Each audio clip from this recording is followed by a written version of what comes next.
I first saw today's guest on stage in a pretty bad musical. And she walked on stage, lit up the stage, and I immediately remember looking at my playbill and going, who the hell is that? And the playbill said, one word, Orfeh. And here she is today. Welcome, Orfeh. Thank you. Thank you for having me. I love this show.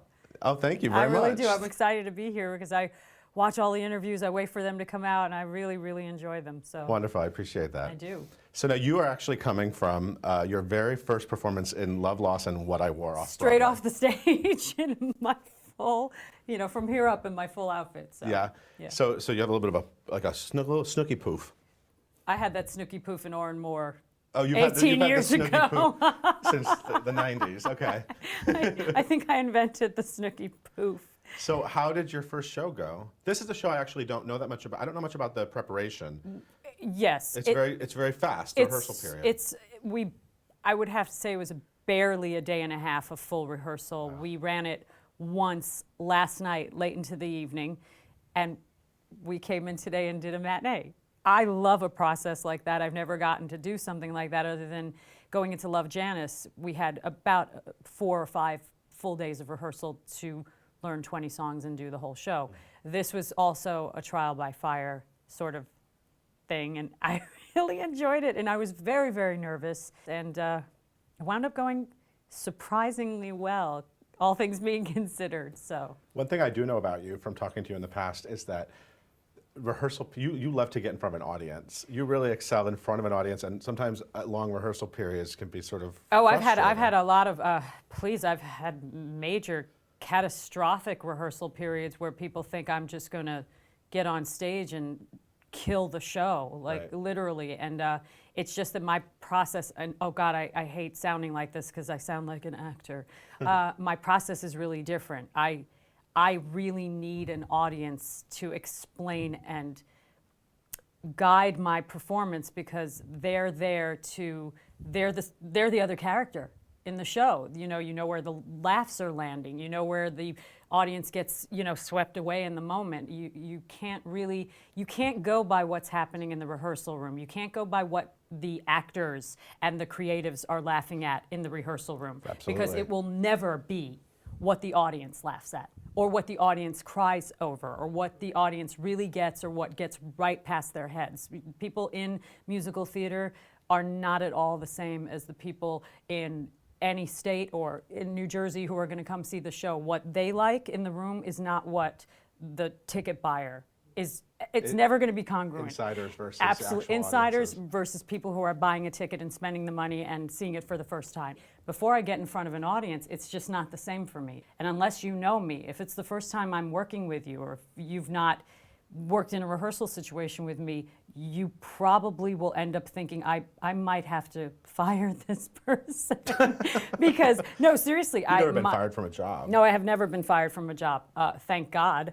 I'm going to go back to the theater tonight, and Karen Carpenter's going to be like, "Look, this isn't really working out."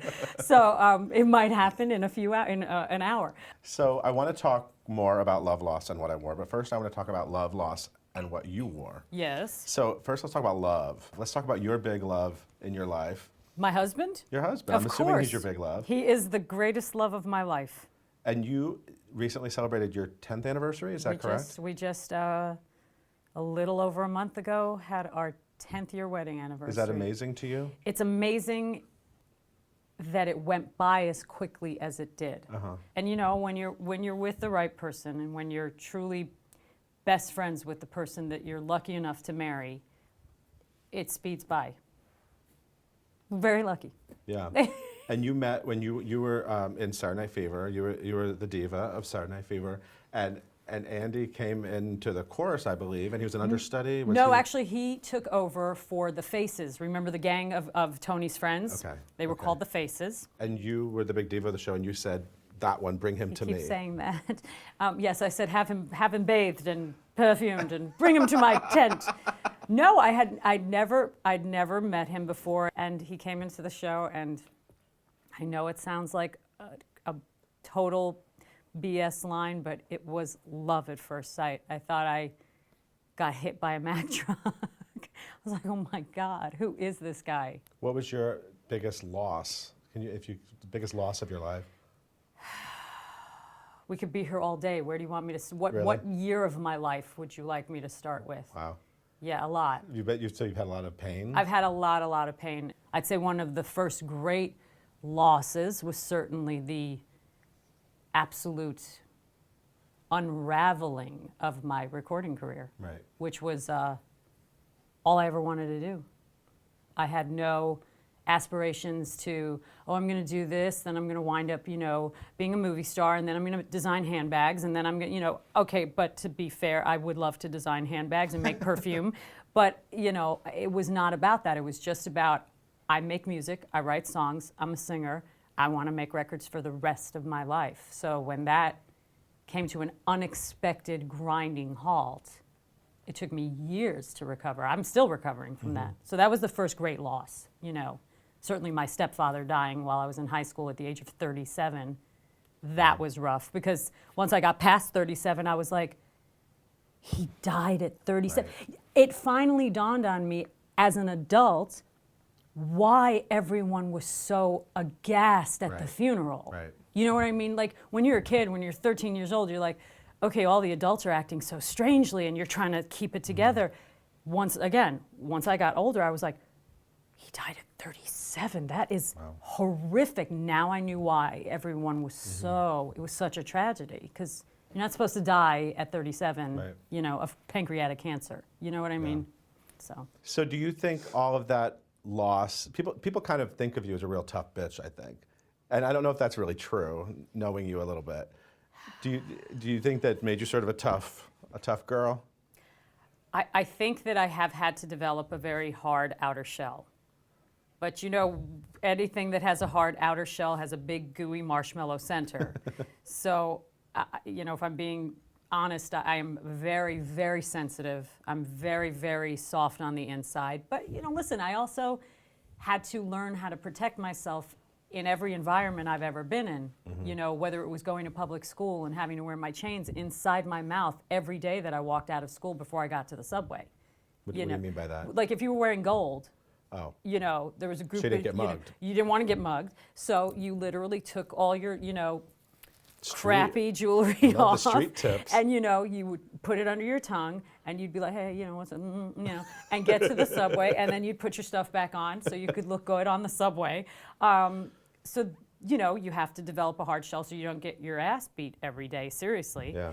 I've had to develop a very thick skin, and then I was thrust into a very male-dominated adult business at a very young age. Music industry. The music industry is a tough place to be, and I didn't have my mother be my manager or my father be my agent or anything like that. I was fending for myself, and my partner was just as young and as green as I was, so you have to learn trial by fire. I kind of just, so you can't, I haven't had the opportunity in my life to allow myself a great deal of vulnerability.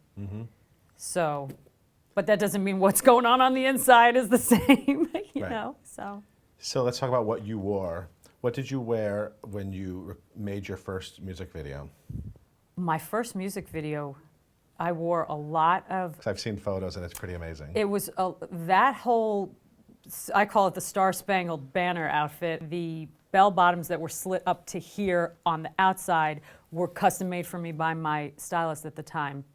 And and the bustier with the daisies on it. What did you wear to the Tony Awards when you were a Tony nominee? That was a good dress. That was an Angelo Lambrou original. He built that on my body for the Tonys.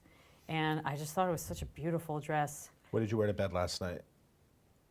I always wear ugly, hideous sweatpants and a wife beater. Really? Yeah, always. That's the look? That's the look, unless it's hot, and then we'll discuss that some other time.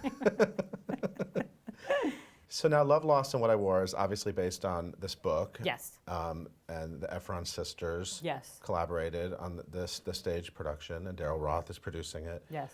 What do you love about it? I know you saw the show, you said, and you liked it. What do you like about it? I love it because, first of all, they're all true stories. These are letters that women had written in with very, very little bit of, alterations on any level.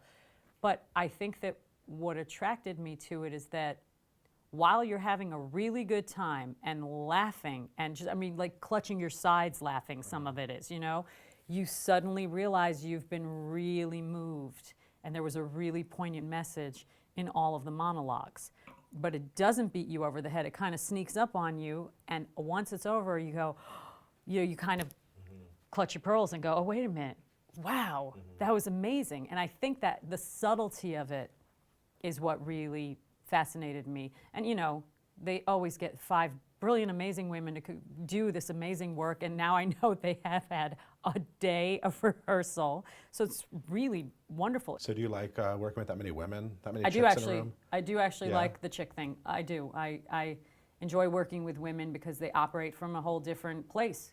You know, listen, it's early, but we're only there for 5 weeks. So Not far, a so chance good. to, you know, kind of Yeah. get on anybody's nerves, I don't think. Right. So. Speaking of working with women, I always thought that I have a great project for you, like a reality show project. I think you should do The Real Housewives of Broadway. Even though you're more than a housewife. That'd be fun, right? We can line them up. Oh my God. We'll get Andy Cohen on that one. Okay, Would let's you call do it? him. Would you do it? Would you consider it a pilot at least? I would consider a pilot. I would consider a pilot. You're just humoring me. I am, but that's okay. It's a good idea, though. I want to talk to you about a woman from your past, speaking of women and close female relationships.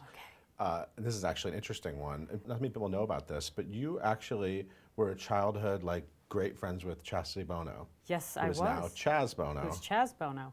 I So- still am. Talk about this. And this is obviously Chaz Bono is a really big name in the tabloids now. You know, it's been interesting. I mean, more so, I think it's interesting that he's actually less of a name in the tabloids now than she was when she came out as a lesbian. You think it was easier for people to accept Yes, changing sex Absolutely. than coming out 20 Absolutely. years ago or whatever? absolutely, because it was 20 years ago. It was pre all the internet madness Yeah. that, you know, the wild, wild west, as I call it. But it's fascinating that it happened the way it happened.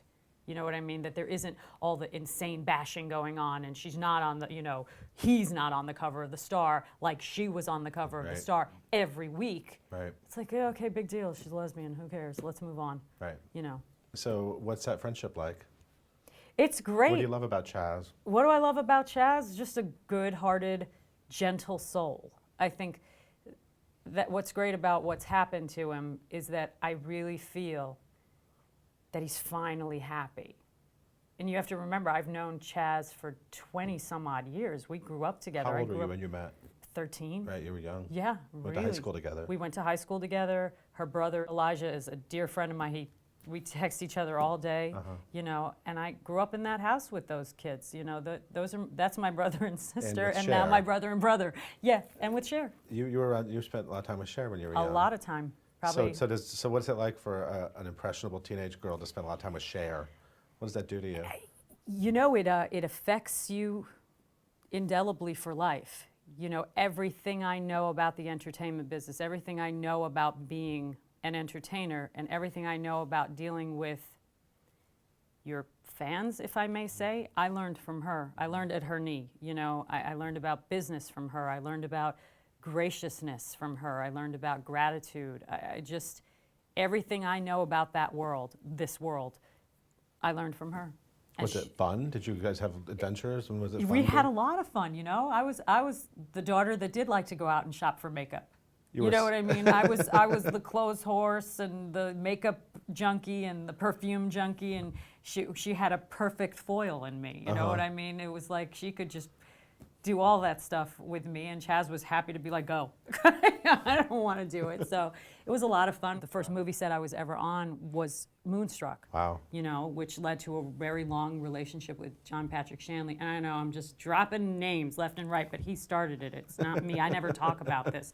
Nobody You don't even knows. ever talk about Cher. I never talk about Cher. Which I find really interesting. Is it just because you want to be your own person? You don't. I mean. No, it's because it's sacred to me, and it's precious to me. And it's not something that I did. You know, when I was 13 years old, it didn't mean to me what it would mean to an older person Right. that I was hanging out with Cher. Right, You know, right. she wasn't Cher to me. She Right. was Ma. You know what I mean? Yeah. So, and she resembles my mother a great deal. So, you know, it was kind of normal in an abnormal way because there was the mansion and the fancy cars and the fancy lifestyle, but she was just cool, you know? It's funny also that you both have this one name. Well, yeah, and I'm sure people think it's because of her, but no, it's really because in grade school, the teachers, when they would do roll call, would never use my last name because my original last name is long and crazy and even more confusing. It's Almorad, was the last name I was born with, and it just looked like hieroglyphics when you saw it on paper. And so probably in the first grade, they were like, Orfeh, here. And that was like, that was it. And then when I got a record deal, I had to join the union. Well, and it was natural in the music world. In the Obviously, music we world, have plenty of one name. nobody cares. Nobody even batted an eye. Nobody blinked. Nobody thought twice of it. But when I had to join the union, you have to join AFTRA if you make a record. Okay. They signed me up as Orfeh.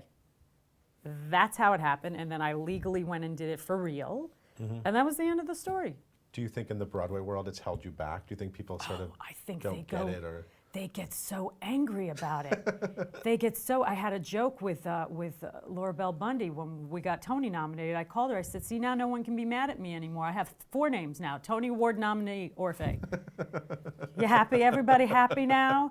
But yes, it has absolutely, absolutely made a conclusion about me before I walk into the room. Like, oh, who does she think she is? She's got one name. She's not famous. She's not Cher. She's not Madonna. It's like, no, but my name's Orfeh, and if you can find me 10 more, I'll go and I'll buy a new last name. I have to admit, when I first, back in the show, Fascinating Rhythm, when I first saw you, I remember looking at the playbill and going, who the hell does she think she is? Everybody does. Everybody does. But then I got to know you, and you your you talent, had that moment. Your talent makes up for anything. Thank you. That's you know, very I'm a big nice fan to of hear. yours. Thank you. That's very nice. So we're running out of time, but thank you so much for coming. And, Thank you for having me. I wish you a successful run. And do you want to do more plays in the future? I would absolutely. I think that for the next few months after Love Lost, which I'm so grateful to be in, I think I'm going to concentrate on maybe going out of town and doing a play or 2 here and there just to get my chops going.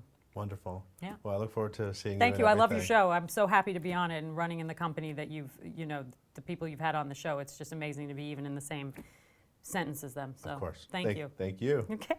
And we'll see you next time. Thanks for watching.